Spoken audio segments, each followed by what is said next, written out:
impressions of events yesterday?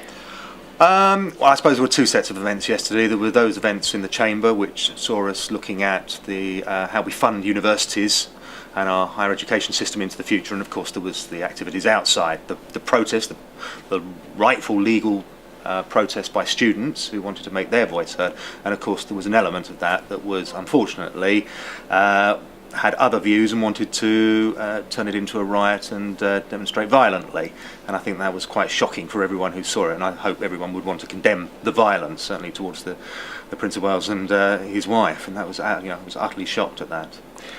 The students from Thurrock that we've spoken to who went there said that the feeling they got was, and I guess it's not a question of you so to speak, is disappointment with the Lib Dems. Can you understand how those students feel? I can understand that. I mean, the Lib Dems were in a very difficult position. They made that pledge back in the run-up to the election, probably not thinking they were going to be in government. And the problem with government is you do have to make tough decisions. You actually have to deal with the realities that you're faced with. And having opened the books, and we've discussed this before, we found that the economy was basically bankrupt. We'd run out of money. So how do we fund our education at university and higher colleges from here on in? The former government had commissioned the Brown Report. We looked at that, we looked at some of the recommendations and decided to put forward some proposals, and those proposals did include raising the amount that universities could charge students to attend. Now we have to deal with how do they pay that back? How do we actually allow students to have the aspiration to go to university and allow them to pay that back through their working life? And the way we have done that is, while we've allowed universities to raise their fees, we've put in place a system where the threshold at which you start to pay back your student loan is raised from 15,000 as it is now to 21,000. The amounts that you pay back are lower than under the current system until you reach a certain threshold, and then you will pay more than perhaps you would have done under the older system. And I think perhaps we need to change the terminology. So rather than see it as a big headline figure, here's your student loan, your student debt, it's not the sort of debt that can be called in like a car loan or something else, or a credit card debt.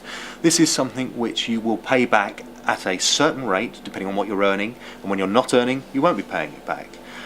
So perhaps it needs to be seen more as a student commitment, a student investment payment, in the same way that you pay for things on a monthly basis. This is what you will do to pay towards your education that hopefully has provided you with opportunities to have a better job and better prospects in the future. You use the word hopefully there. So for Thurrock students, and Thurrock is challenged, we're trying to get more students into further Absolutely. education. We've had Education Maintenance Allowance, EMA, Aim Higher. What we're seeing today, what hope is there for Thurrock students?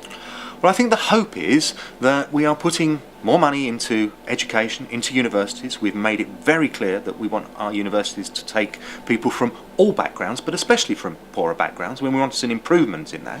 We want to raise people's aspirations, but as well as university, we're creating more apprentice places. We're putting more money into schools through the pupil premium. So the hope, and we are trying to provide hope because we recognise the problem, is that there will be a better, brighter future because we have put our universities and higher education establishments on a firmer and stable footing financially.